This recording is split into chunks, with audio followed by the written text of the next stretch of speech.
Chapter 4 had some crazy changes, and if you're looking to get out of Contender Division and work your way up to Elite so you can play FNCS, you have come to the perfect spot. Maybe you've had some bad experiences in previous cups placing poorly, or maybe you've been a few points off quali. Wherever it is, you may even be worried that you will not make it out of Contender. From someone who has made it out before, I can assure you that all these tips I use as well as many others to escape out of Contender. But before we reach the goal of Elite and FNCS, we got to make it to Challenger. Probably the hardest part, but after watching this video, you'll have all the information, all the secret insights that all the people that have managed to escape from Contender do not want to tell you. I'll tell you exactly how to play, weapons, perks, and all you have to do is follow these tips and you will boost your odds of qualifying massively. And if you want to even have a better chance, watch this video before every Contender Cup just to refresh your mind on all the information, and you'll boost your odds even more to help you escape Contender Division. Before I get into the secret way you should play to qualify, let's get into all the statistics side. I don't want to spend too long on this because it's fairly simple. Same as last time, 65 points for a win, 1 point for a kill. It's very heavy place oriented, meaning a lot of people will be playing placement, but we can definitely use this to our advantage when it comes to the format I give you to help qualify out of Contender Division. Top 150 players go to Challenger, which doesn't seem like a lot, but trust me, it is. It's fairly easy to hit. It's not too hard. Anyone can do it. You have 3 hours to play, so the way I want you to play this cup is split into 3 different parts. Hour 1, when the cup starts. Hour 2, and hour 3 when the cup ends, and we're going to associate the set number of games to each hour. So hour 1, you want to be playing a maximum of 3 games. Do not play any more than 3 games in hour 1. Hour 2, you want to play 3 games again. Do not play more than 3 games in hour 2. So after 2 hours, you should not have played any more than 6 games. If you have gone wrong somewhere and you're not following the strategy properly. And when it goes into the 3rd hour, you want to be going in with 4 games left. If you got more games, don't worry about it, that's fine, but going into that final hour, you want to be preferably having 4 games left. This way, we can have resets when our games are not going good. It'll also boost our odds of being consistent, and that is one of the biggest reasons why people don't qualify. If you play 3 games out in 40 minutes, then the chances are the current skill of the lobby is too hard for you. And one of the best things about Contender Division is something called skill-based matchmaking. So you're placed into games with people that are either on the same points of you.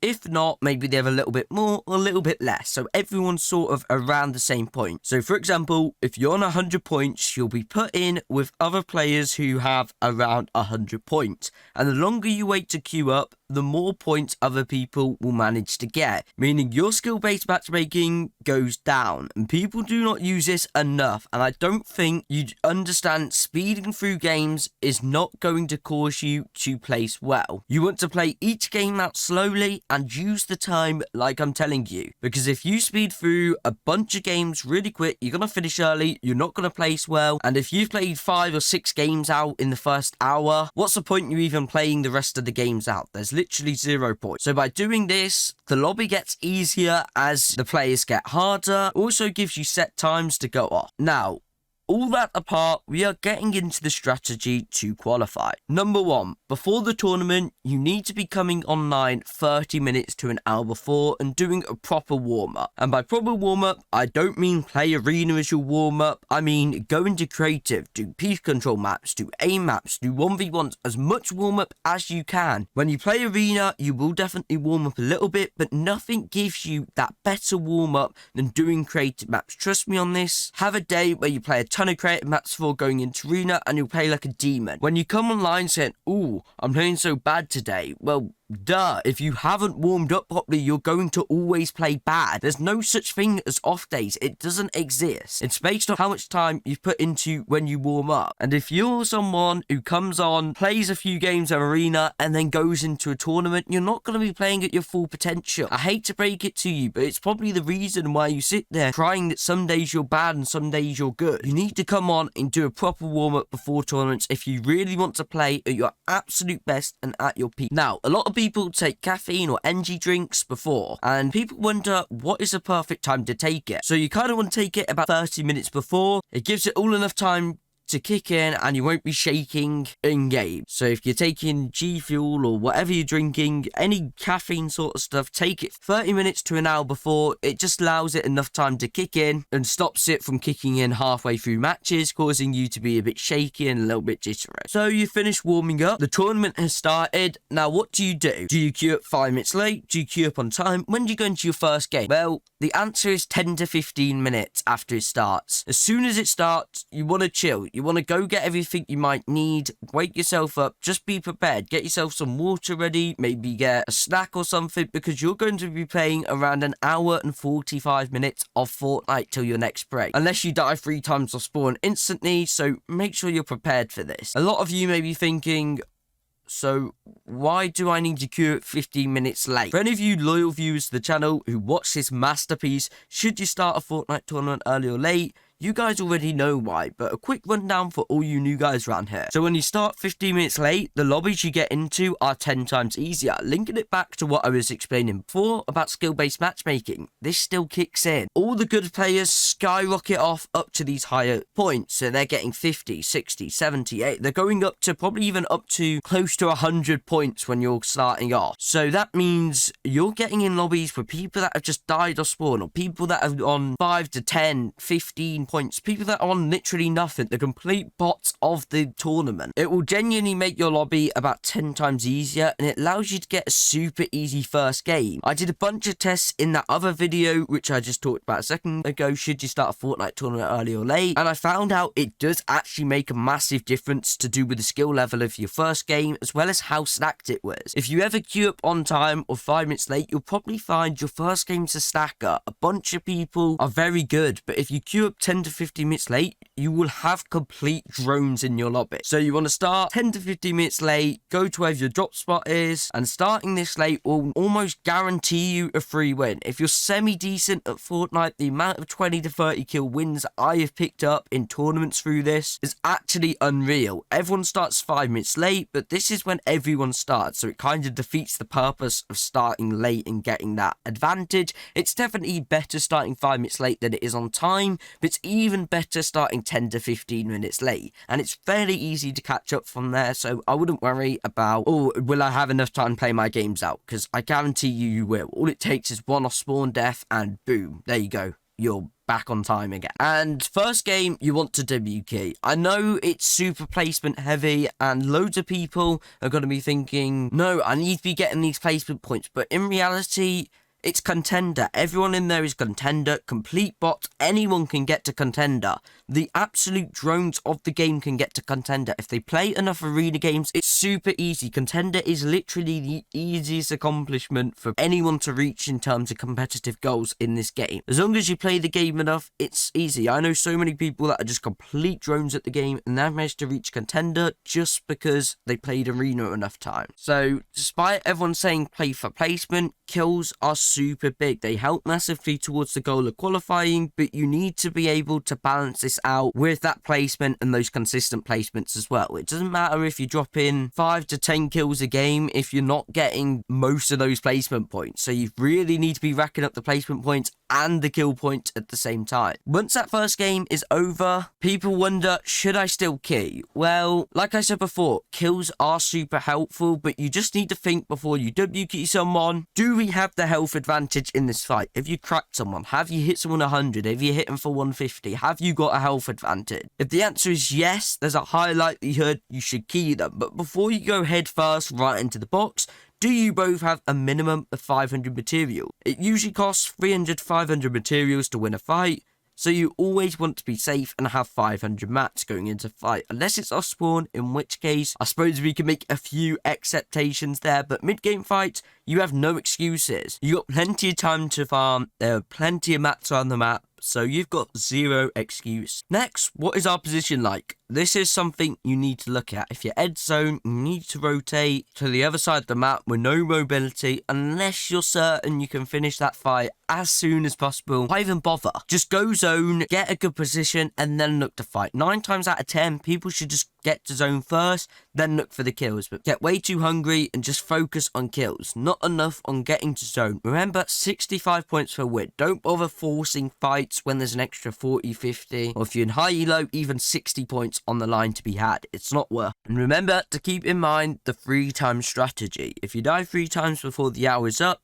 take a break for however long is left of that hour and play 3 games out an hour. During your break, you just want to get some energy back into you. Just go wash your face with cold water to help wake you up. Just walk around or even go outside or something. Just do something that's going to help wake you up and get you ready to play all the rest of the game. In the last hour, you want to have 4 games left. And the reason why is just in case you die off spawn. It gives you that extra bit of protection just in case in that last game. Now, when it comes to the last game, what should you do? Should you go in 5 minutes late, 10 minutes late, 15 minutes? When should you queue into that last game before the end of the tournament? Now, if you need 20 or 30, you need a high kill win to be able to qualify, then you should be queuing up 5 minutes before the end. So when most people queue up, it's going to be a stack lobby. It will be the hardest to win, but it's going to be the easiest to get tons of kills in because everyone's going to play placement. And as long as you don't have some god TavenUK who's ran around dropping a 30 bomb on his own, then you should be alright. So 5 minutes before the end is the perfect time to queue up if you're looking for a big game like a 100 point. But on the other hand, if you're someone who's looking for a 60 point game or anything that's like 65, maybe 70 points or something, then queue up 15 minutes before. If you need maybe like a 5 kill win, a 10 kill win, or like a low kill win, or even just a decent placement, like a top 5, top 3, queue up 15 minutes before. The game might be somewhat stacked, but there will be a lot of people WKing in those games, so it's going to be a lot easier than queuing up 5 minutes before. 10 minutes is fairly similar to 15 minutes, but it's just that a little bit more stacked than the 15-minute queue. Moving on to weapons, there's a ton of weapons this season, but a must is the hammer. You need the hammer in your inventory. They are broken and you need them to get height, you need them to rotate, you need them to escape fights, you need them to chase people. So yeah, you definitely need hammers. They are a must, so make sure your loot routes include the chance of you getting a hammer. It's a must in terms of items this season, so you need to ensure you have them.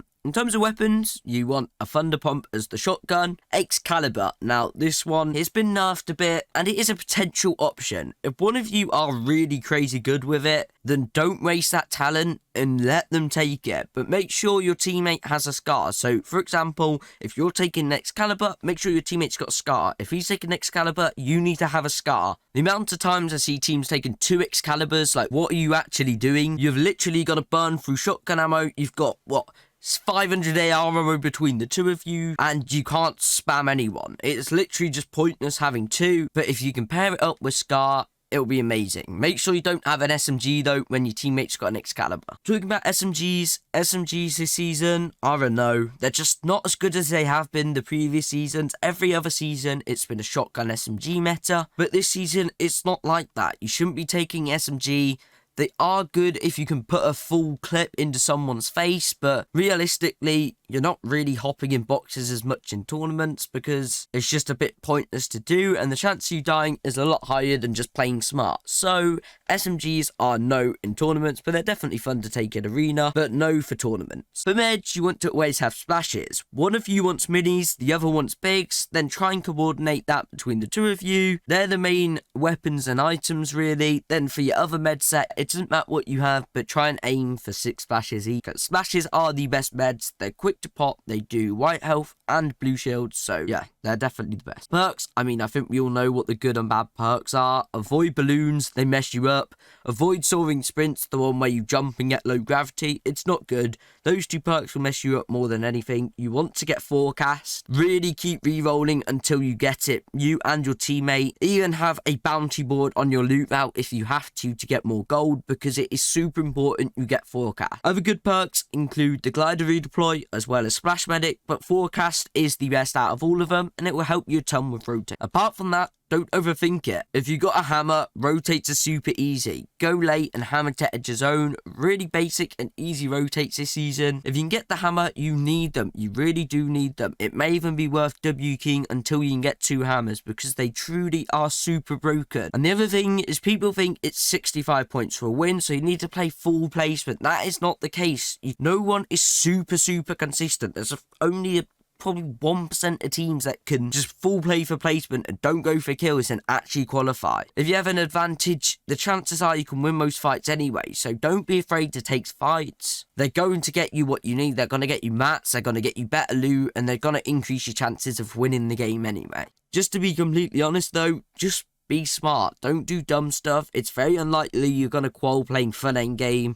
So many people said, oh, let's play full placement. Look, this guy's got 3 wins. Let's get 4 wins or something. Let's be as consistent as we can. Meanwhile, picking up a decent amount of kills, I think is just a lot better than trying to play consistently, because it genuinely is just so hard to play off consistency in qual. But you also need that consistency side. Again, it's super hard to qualify without 2 wins. You need 2 wins really if you want to be qualifying. 1 win, you can potentially do it as long as you're consistent, but really you need to be striving for 2 wins. So if you get 2 wins, you best know you are definitely on the right track of qualifying. So aim for 2 wins. Some people who qualify even get 3 or 4, and some people do it with 1, but most people usually have at least 2 wins when they qualify. And then remember all the basic stuff, rotating dead side. If you're looking for a fight, go to dead side and look for one. It's going to be much better. Use the forecast, use your perks, use things to advantage, just basic stuff. Just keep this in mind. Make plans for everything you're going to do. For your rotates, make plans and tell your teammate. The amount of people I see that just rotate and say, follow me to their teammate, it's unbelievable. Say, right, let's hammer the front side. Ping where you want them to land. Don't just say, follow me, because your teammate doesn't know where you're going. They can't read your mind. They don't know where you're going to land. They don't know where you're planning to box. So tell them where you're going to box. It'll make it 10 times easier for you and 10 times easier for them. It'll stop you from getting lost as much, and it will also help keep both of you alive in endgame, which is super important if you want to be getting those wins. I mean, with hammers in the game at the moment, you don't even need an IGL anymore. You can literally just hammer every single zone. So I really want you after this to remember all of the different tips, remember the strategy,